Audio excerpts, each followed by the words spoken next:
Lições da Copa do Mundo. Lições da Copa do Mundo, né? Eu coloquei esse 7-1 aí, vocês se lembram alguma coisa, né, para vocês? Há tempo de buscar e há tempo de perder. Diz lá em Eclesiastes, capítulo 3, verso de número 6. Bom, eu me inspiro na palavra de Deus, no próprio Senhor Jesus, porque ele sempre usava situações do seu país, do seu povo, que estava acontecendo, como pano de fundo para trazer lições para o povo de Deus no passado. Era muito comum, caiu uma torre lá, o Senhor Jesus trazia lições sobre a queda da torre. Falava sobre impostos, ele também dá a César o que é de César. Jesus usava o cotidiano. O reino dos céus é semelhante, né? Mandava olhar as coisas que estavam ao redor daquela cultura. Era um povo campestre. Eles olhavam para onde? Não tinha Copa do Mundo na época, né? Mas eles olhavam para olhar os lírios do campo. O tempo todo, a Bíblia fala isso. E até os apóstolos usaram muito isso. Tivemos uma série aqui há poucos domingos, quem não acompanhou, entra lá no meu blog, está ela inteirinha lá, que foi a série sobre a maratona da vida. Como que os apóstolos usavam a figura do atleta, né, para trazer lições espirituais. Acabamos de ler agora em Hebreus 12, corramos com perseverança. Um contexto muito comum naquela época. Você tinha já as Olimpíadas, já existia, Atenas, os Jogos Olímpicos, já existia tudo isso. E várias regiões ele tinha, o mundo grego, romano, usava então aquilo que era do cotidiano. Mas não tem como a gente não passar em branco, né, gente? Lições da Copa do Mundo. Acabamos de ter, há poucos dias atrás, a derrota mais vergonhosa, né? Mais vergonhosa. Nunca na história da Copa o Brasil perdeu dessa maneira. E peculiaridades, foi dentro da nossa casa, entendeu? Só não foi no Maracanã, para ficar mais feio ainda, entendeu? Foi lá no Mineirão, todo respeito com os nossos irmãos aí de Minas. 7-1, de lavada, meu, apagão. Agora começa a surgir aí um monte de teoria da conspiração. Jogaram ruim, gente. Que tem muita sujeira por trás do futebol, todo mundo sabe que tem. Existe sim muita coisa errada aí, como tudo que envolve jogo, e tem. Mas ali não, jogaram ruim mesmo. E foi uma derrota vergonhosa, né? Foi assim uma coisa para chocar mesmo. E quando nós temos assim algo assim que dá um tratamento de choque, vamos dizer, nós temos que tirar lições. E temos, sem dúvida nenhuma, diante dessa experiência nossa, não é a primeira Copa aqui no Brasil, é a segunda, tivemos uma muitas décadas atrás. Quem é ligado em esporte, que ano que foi a primeira Copa do Mundo? 1950, há 64 anos atrás. 64 anos, estamos nós lá contra a Alemanha. Ainda bem que não foi contra a Argentina, né, gente? Ia ser pior, né? 7-1. Contra os alemães, foram bonzinhos com a gente depois, né? Mandaram um monte de mensagem de consolação para a gente. Deixaram a gente fazer um lá, né? Deixaram, né? Porque, para não ficar feio, 7-0. Mas eu quero tirar lições disso aqui. Quero tirar lições para a nossa vida. Tirar lições, uma experiência de derrota. Ela mexe muito com a gente. E eu vou pedir para você abrir a sua Bíblia. Lá na carta de Paulo aos Filipenses, capítulo de número 1, verso 27 e 28. Filipenses 1, 27 e 28. Diz assim a palavra de Deus. Abre aí, ó. Filipenses, capítulo 1, verso 27 e 28. Que lições que nós podemos tirar? Todo mundo agora virou treinador técnico de futebol, todo mundo tem a seu palpite. O problema foi o Filipão, o problema foi o Neymar. Alguns dizem que foi comprado e ele já saiu porque sabia que ia perder. Ou o colombiano lá quebrou as costas do Neymar. Cada um tem o seu palpite. 7-1, foi lavado, humilhou mesmo, deixou a gente a bola lá embaixo. E eu quero tirar algumas lições para nós. E eu quero aprender um pouquinho com essa experiência aqui, inspirado aqui na palavra de Deus. Filipenses capítulo 1, verso 27 diz assim: vivei acima de tudo, por modo digno do Evangelho de Cristo, para que, ou indo ver-vos, ou estando ausente, ouça no tocante a vós outros, que estáis firmes, em um só Espírito, como uma só alma, lutando juntos pela fé evangélica. E que em nada estáis intimidados pelos adversários, pois o que é para eles prova evidente de perdição, é para vós outros de salvação. E isto da parte de Deus. Eu quero destacar o finalzinho do verso 27, lutando juntos pela fé evangélica, e que em nada estáis intimidados pelos adversários. Então guarda esta parte, lutando juntos pela fé evangélica, e que em nada estáis intimidados pelos adversários. Vamos fazer uma oração? Pedindo a bênção de Deus para a meditação dessa noite. Ó Pai amado, te louvamos essa noite aqui, ó Pai, uma noite de louvor, de adoração, mas também de reflexão. No Espírito, ó Deus, desse esporte que nosso país está sediando, nós estamos experimentando, Senhor, que o Senhor possa falar ao nosso coração, que a Tua palavra tem lições preciosas. A ilustração é apenas um pano de fundo, Senhor, mas que as verdades eternas que se encontram no texto sagrado possam fazer sentido para a nossa vida hoje e agora. Fale ao nosso coração, como famílias que aqui estamos, como igreja, como uma comunidade aqui reunida, possamos crescer, Senhor, com as experiências desta vida. E que a Tua palavra nos dê um norte, uma direção. É que eu peço e agradeço em nome de Jesus. Amém. A ideia de ilustração é justamente essa, lançar luz, né? Então, nós estamos aqui lançando luz sobre um tema muito importante, que é justamente aqui, lições para a Copa, da Copa do Mundo. Que lições que nós podemos ter, tá? Então, eu usei aqui o texto de Filipenses, que eu acho assim extraordinário. Paulo, ele está falando sobre a questão da unidade. Filipenses fala muito dessa questão da unidade, né, da batalha que nós temos, das lutas que nós temos. E nessa frasinha aqui, olha, lutando juntos pela fé evangélica. Nós temos um objetivo, nós temos um alvo, nós temos uma meta, tá? E sem dúvida não podemos nos comparar com um time. E aonde nós queremos chegar, como que nós vamos fazer para chegar lá? Tem que haver um planejamento, você tem uma meta, você tem que saber como você vai chegar lá. E como famílias, né, aqui representadas, como uma igreja representada, Paulo traz essa palavra muito interessante. Ele está, sem dúvida nenhuma, usando também o pano de fundo daquela época, lutando juntos. Ele fala de adversários, são elementos daquela cultura. Haviam as lutas onde os gladiadores lutavam, havia constantemente a ideia de adversário. Então a palavra de Deus ela é muito rica, mais do que hoje, né? Hoje, na verdade, nós somos até muito pobres na hora de transmitir a mensagem, pouquíssimo, sem criatividade, e muitas vezes precisamos ter fidelidade primeiramente ao texto, óbvio, a mensagem de Deus, mas precisaríamos usar mais de criatividade, né? Mantendo evidentemente a fidelidade. Primeira lição, tá, que Paulo transmite aqui àquela igreja, ficava, né, os filipenses, né, era uma comunidade, ele vai falar dessa luta, lutando juntos pela fé evangélica. E trazendo para o nosso pano de fundo, diante da derrota que nós tivemos, da experiência que nós passamos. Pensa aqui comigo, meu querido. Lutando, conceito aqui de dedicação. Nós brasileiros, principalmente, isso não, em todas as esferas, a gente confia muito no nosso taco. No fim tudo dá certo, né? No fim tudo vai terminar em carnaval, em pizza, em samba, né? Em futebol. No fim dá certo. Não deu, não deu. Na verdade, é bom a gente ver isso por esse prisma, porque esse espírito que nós temos latino do improviso, nós somos bons no improviso. E teve uma época que o futebol brasileiro se deu muito bem por causa do improviso. Agora acontece que os europeus aprenderam a jogar bola, né?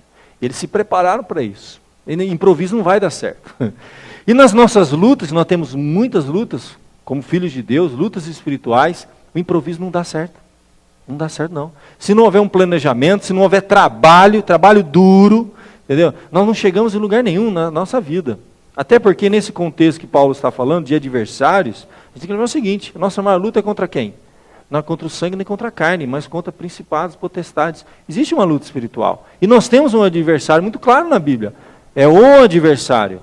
E ele não age de improviso, não. Ele trabalha de uma maneira com tática, com planejamento, com trabalho de equipe. A Bíblia fala do diabo e seus anjos. Existe uma luta espiritual para nós aí. E ele não está brincando, não. A gente vê famílias sendo destruídas, tragédias acontecendo, a gente pensa que é tudo assim. Existe um inimigo que está trabalhando para destruir a igreja, destruir a sua família, acabar com a sua carreira, entendeu? Acabar com o seu projeto de vida. E a gente esquece que existe isso. E ele não trabalha de improviso. E o espírito brasileiro, e nós, latinos, nós somos bons de improviso. Mas às vezes a gente leva de lavada. De 7-1. Para dar um choque mesmo, para a gente repensar a vida. Então, sem dúvida, querido, aqui em Filipenses você tem a primeira lição que a gente tira, lutando. Paulo fala, gente, é luta, é batalha. Luta envolve uma série de coisas. Estratégia, meta, né, trabalho, planejamento. Vamos pensar algumas coisinhas aqui importantes. Vamos pensar. Primeiro, planejamento. Eu acho que tiraram o mouse do lugarzinho lá para mim. O mouse lá. Põe para frente um pouquinho aí, isso. Muda aí para a gente que eu acho que mexeram no mouse aí. Isso. Então vamos lá. Planejamento, trabalho, dedicação, tática. Tem que haver isso. Tudo que nós vamos fazer na vida tem que haver essa dedicação, esse trabalho, esse empenho. Nós perdemos para um país que na sua cultura, pensando na Copa, né? Na sua cultura, futebol não faz parte da cultura. Não fazia, agora faz. Vou contar por quê. A Alemanha não tem tradição, não foram eles que inventaram, foram para os ingleses que inventaram. Foram para os latinos, os argentinos têm bola correndo no sangue. Perdemos de lavar, não. Como é que é essa história? Na verdade, eu acho muito interessante. Alguém assistiu hoje o Globo Esporte? Alguém assistiu o Globo Esporte aí? Ninguém assistiu o Globo Esporte? Só o pastor que vê essas coisas. Pecador. Olha lá, assistiu o Globo Esporte, né? Então deixa eu contar uma coisa para você. Você sabe do que eu estou falando aqui. Tudo começou, e essa experiência de derrota tem que trazer lições para a nossa vida. Continuando com a nossa ilustração e o nosso pano de fundo, tudo começou no ano 2000. No ano 2000, na Eurocopa, esse time que deu lavada na gente de 7-1, não necessariamente esse time não, mas a Alemanha, na Eurocopa, num outro contexto, evidentemente, levou de lavada. Foi a pior campanha deles na Eurocopa no ano 2000. Eles não fizeram nenhum gol. Nenhum gol em toda a campanha. Alemanha. Derrotado, humilhado. Sabe, deu um choque assim no país. Puxa, mas tá feio o negócio. 14 anos atrás. Terminou o campeonato, voltaram para casa, humilhado, cabisbaixo, tirando lições desses campeonatos. Tem que aprender. E ali, a equipe toda sentou, entendeu? E fizeram, então, não, precisamos repensar o futebol aqui no nosso país. Precisamos repensar o futebol. Foi então montado um plano para reerguer ali o futebol naquele país. E eles repensaram tudo. Nós não vamos mais gastar milhões e milhões de dólares com jogador estrela. Nós vamos fazer um planejamento. Pelo menos 10 anos. Nós queremos trabalhar com os nossos jovens. Nós vamos começar a incentivar. Então todos os clubes foram obrigados a criar escolinhas. Hoje eles estão, nada mais, nada menos, com 366 centros de treinamentos, há 14 anos que eles estão fazendo isso, espalhados em todo o país. Eles têm até um ônibus móvel que vai lá na área rural, despertar o futebol no coração das crianças. Gente, quem quer vencer em alguma coisa faz isso. Os alemães já tinham feito isso na Segunda Guerra Mundial, liderados por Hitler, obviamente com uma conotação negativa. Ele começou a trabalhar com o coração das crianças. Aquele exército alemão que ganhou a Segunda Guerra, ganhou não, né, perdeu depois, mas que fez um estrago na Segunda Guerra, começou na infância. Eles começaram a trabalhar a cabeça das crianças. Né? Começaram a fazer a lavagem cerebral na cabeça das crianças. O Japão também, a negação do futebol, estou começando a acordar para a vida. Mandaram fazer desenho, um desenho lindo de futebol, eu assisti esse desenho, para despertar alegria no coração das crianças, para eles terem prazer naquilo, porque quem sabe daqui 10, 20 anos a gente vai ter um time de verdade. Então os alemães pegaram, 14 anos atrás, no ano 2000, não fizeram um gol, deixaram de gastar bilhões com jovens estrelas para trazer gente de fora, não, vamos trabalhar com a molecada aqui. E começaram a trabalhar. 1 ano, 2 anos, 3 anos, espalharam escolinhas, repensaram tudo. Hoje, o campeonato europeu é o mais rentável que tem na Alemanha. Por quê? Lotados os estádios. Congelaram, veja, a corrupção, puxaram o freio de mão, congelaram o preço de ingresso lá. É controlado isso aí, não é essa bagunça não. Lotado, é o que mais enche. Quase lá, Qualquer joguinho lá tem 40, 50 mil pessoas sentadas para assistir. 366 escolinhas trabalhando nas crianças. Começaram a surgir. Miller é fruto da escolinha que espalhou no Brasil inteiro. Você vê que tem um dos jogadores aqui lá do interiorzão, lá rural, é porque eles têm um esquema de ir lá buscar molecada. E a gente sabe que o esporte é uma coisa muito importante para um país, gente. A gente vê molecada aí que se tivesse no esporte não estaria na droga, não está fazendo coisa errada. E eu até citei outro dia, eu coloquei uma mensagem na internet e falei assim, que país que não faz Copa, esporte, faz guerra. Está vendo aí lá, os israelenses, se eles estivessem preocupados agora com jogar um futebolzinho, eles não iam estar jogando bomba na cabeça do outro lá. Então, importantíssimo isso aí. Olha quanta coisa boa estão trazendo, valores, entendeu? E cria aquele espírito, o esporte é uma coisa importante de união, de competitividade, de meta, treinamento. A moçada pensa de pensar besteira naquela fase tão perigosa, dos 12 aos 17, é uma fase perigosa da moçada. Você conseguir uma geração, você trabalhar um esporte, saúde, quanta coisa boa. Mas isso foi dedicação. Esse time que nós estamos vendo aqui, gente, o que acontece com a gente? Os nossos jogadores estão todos espalhados aí pelo mundo, entendeu? Aí junta lá, fizeram aí uns 10, 15 joguinhos amistosos aí, virou nada, gente. Esse time da Alemanha parece que com uns 10 anos que eles estão jogando junto. Ali, ó, trabalho, tática, você viu que o futebol dos caras tem trabalho, dedicação. Não dá para fazer no improviso o negócio, não. E é um investimento, se eu fosse continuar lendo aqui, tem no Estadão uma reportagem sobre o trabalho que eles estão fazendo hoje, que é impressionante. Isso é no Globo Esporte hoje. Eles foram lá, toda a escola tem parceria com os clubes, é um trabalho assim impressionante. Moleque, criancinha. E não só escola para jogador, não. Uma coisa inédita. Escola para técnico. Eles têm escola, você não é bom de bola, então você vai ser técnico. Eles têm uma escolinha, junto com o jogador, formando técnico. Jogador e técnico. Precisamos também de uma escolinha para técnico no Brasil, né, gente? Melhoraria muita coisa. O cara é formado em educação física e depois se torna técnico. Não é brincadeira o negócio lá, não. Então, gente, eu tiro essa lição aí e trago para mim, para a nossa realidade, sem dedicação, sem trabalho, as coisas não acontecem. Há tempo para todas as coisas, como estamos falando lá em Eclesiastes, não é? E há tempo de plantar e tempo de arrancar o que se plantou. Eclesiastes 3:2. Eles estão simplesmente colhendo fruto, entendeu? Do que eles plantaram. E o Brasil lá faz uns amistosos. Eu acho assim impressionante. Bom, sem contar com a ideia, a humildade, porque quem trabalha e quem se dedica, né? Quem que era Albert Einstein, tinha uma frase assim, que sucesso é 95% de suor, né? E 5%, vamos dizer, de inspiração. E o resto de transpiração, trabalho. Isso é humildade. Humildade é reconhecer o seguinte, eu preciso treinar, eu preciso me capacitar. Tudo na nossa vida é assim. Isso você aplica para a sua família, para os seus projetos, para aquilo que você quer para a sua vida, mas também, porque nós somos muito do improviso, às vezes a gente leva de lavada. A família não está indo bem, o filho se perde, o casamento está um fiasco. Está havendo dedicação? Está investindo naquilo? Nada acontece por acaso, não. As coisas precisam de trabalho, precisam de dedicação. Não, a gente leva de lavada, lutando juntos pela fé evangélica. Numa igreja, gente, as coisas também não acontecem sem trabalho, sem dedicação, sem esforço. Não, eu creio na soberania de Deus, Deus age, mas é necessário sim empenho. Nada na vida sem sacrifício. Vamos dizer, 5% é inspiração, 95% é transpiração. Rala, trabalha, se dedica, tudo. Você sabe disso. Na área profissional, nos estudos. Não adianta o crente que quer passar num concurso, vamos dizer, não adianta eu ficar orando para passar no concurso, eu tenho que estudar, tenho que orar para Deus me dar graça, para me organizar a minha vida. Você quer mudar de emprego, você tem que reciclar, você tem que melhorar, tem que ter trabalho, tem que ter dedicação, tudo na vida. Primeiro de tudo, luta, meu irmão, planejamento, trabalho, dedicação, tática.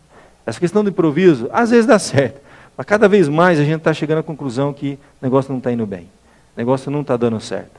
Além dessa espírito de trabalho, dedicação, de empenho, que é fundamental se a gente quer chegar em algum lugar.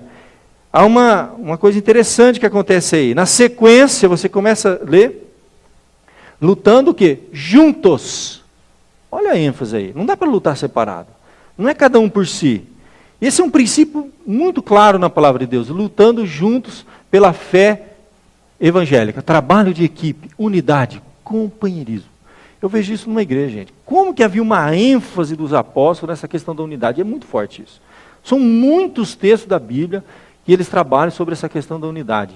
Sem essa unidade a gente não chega em lugar nenhum. E como era comum naquela época, as igrejas se dividirem.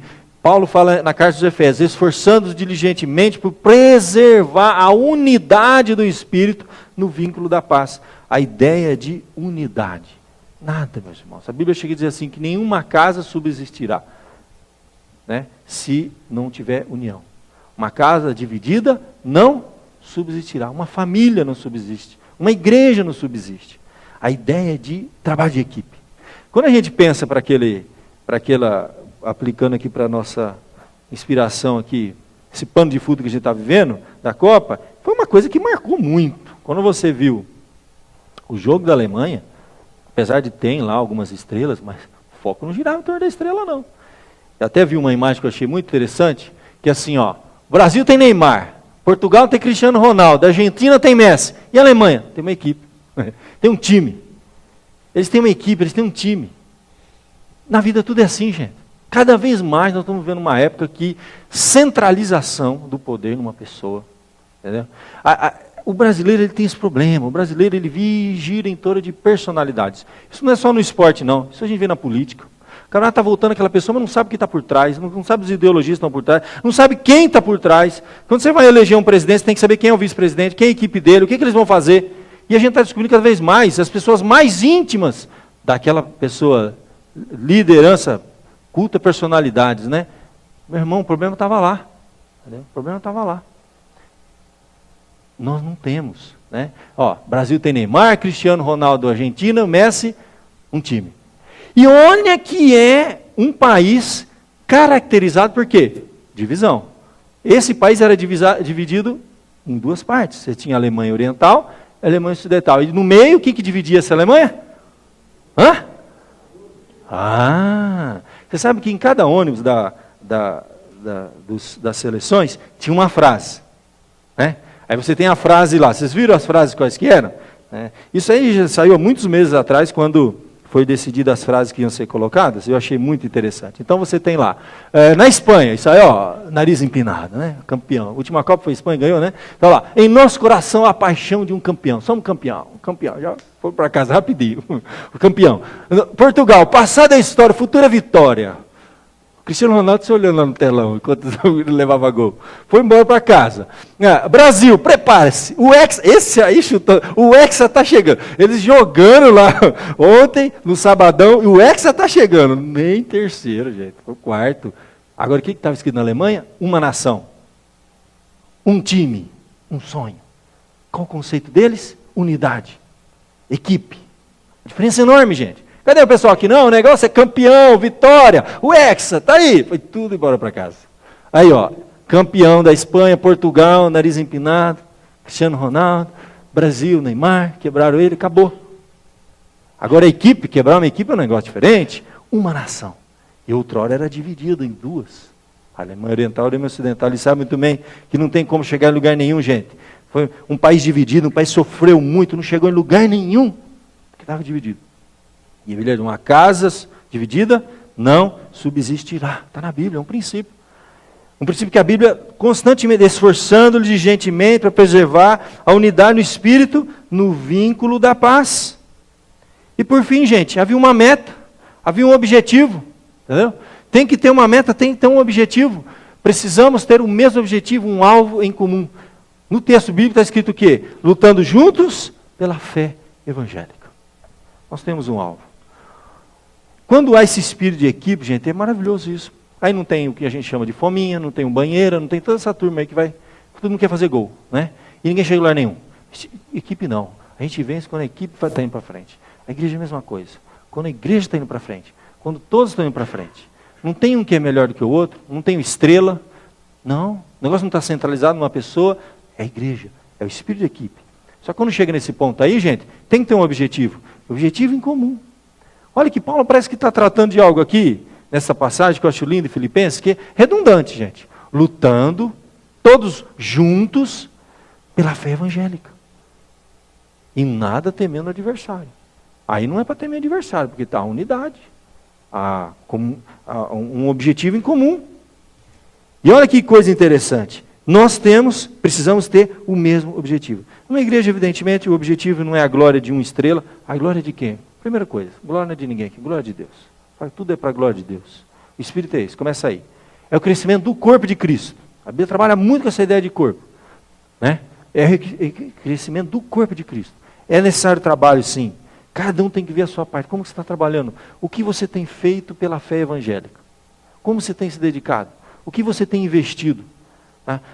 Se todos desta igreja, por exemplo, fossem como você, como seria a igreja? Se todos estivessem orando como você tem orado. Eu vou ler por mim, cada um aqui tem seu problema, né? Todos estivessem orando como você tem orado. Se todos estão se dedicando, descobrindo o seu dom, e lá, qual que é o meu departamento, eu vou ajudar com o trabalho infantil, vou trabalhar com jovens, como você tem que trabalhar. Todos estão lá, tudo aqui está sendo pago aqui, gente. Não tem nada de graça aqui não, o governo deu nada, entendeu? Não veio dinheiro do céu, não, Deus, trabalho. Se todos investissem nessa igreja, como você tem investido, como seria essa igreja?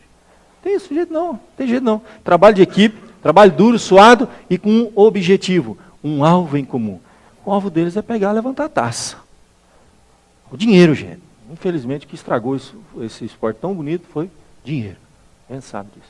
Nosso time jogou bem, eles merecem, né? 800 mil para cada um. Para ir feliz para casa. Vale 800? Eu não teria coragem. 800 mil para jogar o que jogaram já, pelo amor de Deus. Eles tinham que pegar, cada um deles, fazer um voto, entendeu? E entregar para assistência social. De preferência para o Ministério Dorcas, aqui da nossa igreja, né? 800 mil. Se cada jogador entregasse para um projeto social aqui do Brasil, já mudaria as coisas. Até os alemães parece que andaram fazendo um trabalhinho aí, deixaram um dinheiro lá, investiram lá no Salvador, lá saíram ganhando. Entendeu? Os nossos saíram com 800 mil no bolso, quietinho, sossegado, fazer aquele jogão que eles fizeram, né? Maravilha, né? Então isso aí, meu querido. Nós temos um outro alvo, nós temos um outro objetivo, nossa perspectiva é outra. Todo atleta, diz lá em 1 Coríntios 9, 25, em tudo se domina. Esses atletas, a Bíblia está usando a figura de atleta, que está claro. Que atleta pode ser? Jogador de futebol, Copa do Mundo, pode ser outro tipo de atleta, atletismo, corredor, entendeu? Salto, seja o que for, para alcançar uma coroa corruptível. É a coroa, é o ouro, aquilo que se corrompe aqui, entendeu? É a glória humana. Nós, porém, não. A nossa é incorruptível. Todo atleta em tudo se domina, eles têm um alvo, a coroa corruptível. Nós, porém, a incorruptível.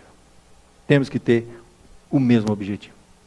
Conclusão e aplicação para você, gente. Outro foi curto, né, gente? Tranquilo, né? Cegado. Tem gente que gosta assim, ó. As lições dessa Copa do Mundo são muitas. Eu ia falar um milhão de coisas aqui, gente. Um milhão de coisas. A sujeira que está começando a surgir aí, que vai vir, que você vai descobrir coisas, vai assustar, e corrupção, dinheiro. 80% de todos os hotéis foram comprados por uma pessoa que representava lá a FIVA. Aí a gente vai vendo sujeira e dinheiro, e vai sujeira e dinheiro. Assusta. Mas deixa isso aí de lado, isso aí tem quem que vai cuidar disso agora. Vamos tirar lições para a nossa vida aqui. Muitas nós podemos tirar. Encontramos um pano de fundo muito aplicável ao nosso desafio espiritual. Como família, tá? E como igreja, nós precisamos, 3 coisinhas simples: lutar juntos pela fé evangélica. Aí sim você pode terminar o versículo. E como é que terminava aquele versículo? Se você volta lá no texto sagrado, acho lindo o texto que ele fala assim, ó. Lutando juntos pela fé evangélica. Aí sim, meu querido, ó, em nada estando intimidado pelo adversário. Ora, uma casa dividida. Tudo é feito de improviso. Não luta, não há dedicação, não há trabalho. Entendeu? Não há unidade. Não está lutando junto. É uma casa dividida. Dentro de casa, seja uma igreja. E não tem um objetivo em comum? Então, meu querido, ó, pode ficar intimidado que o adversário vai ganhar de lavada. Vai ser 7-1 na vida familiar, 7-1 na vida espiritual. Em todas as áreas da nossa vida vai ser 7-1. 7-1. Porque o adversário não está brincando, não. Ele está de olho. Ele está de olho. Ele tem estratégia, tem tática, ele se treinou, ele capacitou. Nós temos adversário, nós temos luta. Então o nosso desafio fica para nós hoje essa lição. Lições da Copa do Mundo. Você tem lutado em conjunto aqui, né? Uma só fé, um só Espírito, uma só verdade, diz lá a Bíblia, pela fé evangélica. Então, a minha pergunta para você guardar no seu coração: como você tem lutado pela fé evangélica? Como que você tem feito? Se lembra que no verso lá 27, ele começa dizendo uma coisa muito importante. Ele diz assim, ó: vivei acima de tudo o modo digno do Evangelho de Cristo, para que, ou indo ver-vos, ou estando ausente, eu ouço uma coisa de vocês. Está falando isso para uma igreja, gente, um grupo, uma equipe, um time, uma comunidade. Ele diz o quê? Que vocês estão firmes, em um só espírito, e uma só alma, lutando juntos pela fé evangélica. É isso. Paulo escreveu uma carta para uma igreja lá em Filipenses, 2000 anos atrás, nesse espírito. Gente, viver de modo digno do evangelho é isso. Qualquer coisa diferente disso não é digno do evangelho. Gente, viver o evangelho, mas sem lutar por ele, sem me dedicar, sem investir meu tempo, meus recursos, não está sendo digno, gente. Viver o evangelho, mas não está em conjunto com o grupo, caminhar com o grupo, saber das necessidades do grupo, se empenhar junto ali, buscando a glória de Deus, não a minha. Né? A Bíblia é clara, não é viver de modo digno do evangelho. E Paulo fala, quer que eu esteja com vocês ou não, a ideia de Paulo, as coisas não giravam em torno do líder, ele não era a estrela, o centro das atenções, ele está trabalhando, eu posso estar aí ou não, não importa, gente, vocês são um time. Essa é a ideia. E hoje, a ideia de coach, né, de líder de equipe, é isso aí. Lutar junto pela fé evangélica. Quer eu esteja aí ou não, meu irmão? Vocês são um time, vocês têm que ir para frente. Porque técnico muda, perdeu de lavada, vai mudar. Filipão já era, vai aposentar. Entendeu? Já deram um monte de dica aí, já sugeriram um monte de novo técnico, aí técnico muda. Mas para viver de modo digno, quer o líder esteja presente ou não, ele diz, quer eu esteja aí ou não, que eu possa ouvir uma coisa, né? Que eles estão num só espírito, não estão divididos, uma só alma, lutando junto pela fé evangélica. Aí sim, gente, não estamos intimidados pelos adversários. Vamos fechar os nossos olhos, vamos falar com Deus, vamos pensar com carinho aí, na nossa vida, na nossa jornada, entendeu? Na nossa família, pode ser, na igreja, comunidade, o time lá de casa, o time aqui da igreja, não importa. Como é que você está lutando? Como é que está a sua batalha? Lutando junto pela fé evangélica. Como seria a igreja se todos do time fossem como você? É a grande pergunta que tem que fazer. Nós não estamos falando aqui de estrelismo de um atleta, de um super atleta. Nós estamos falando de uma equipe que trabalha em conjunto. Pensa na sua vida espiritual como que ela está. Como você tem orado pela igreja?